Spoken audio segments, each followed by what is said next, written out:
ए पो काय झालं आता? काय नाही. काय झालं? कुठं काय? मग काऊन फुगलीस? काहून असंच उगाच उगाच कोण फुगत नसते. काय झालं? माहित नाही का आपल्याला? नाही. किती वाजता कॉल केलता? किती वाजता गेलता? 4 वाजता. बरं मग 5 मिनिटात कॉल करणं बंद होतं ना. थोडं काम आलं होतं का?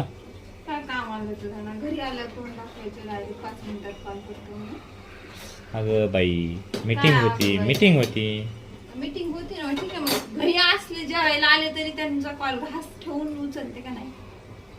मग तिथं असलं मला उचलता येत नाही माझा. Meeting- ठीक आहे नाही उचलू द्या 5 मिनिटात करतो म्हणून डायरेक्ट घरी आलं तर काही काम असेल म्हणूनच मी call केला. बरं काय काम होतं सांग. एवढं काय त्याच्यात? काय काम होतं? काय काम होतं? काय नव्हतं काम खावा हात घाला. काय काय काम होतं सांग.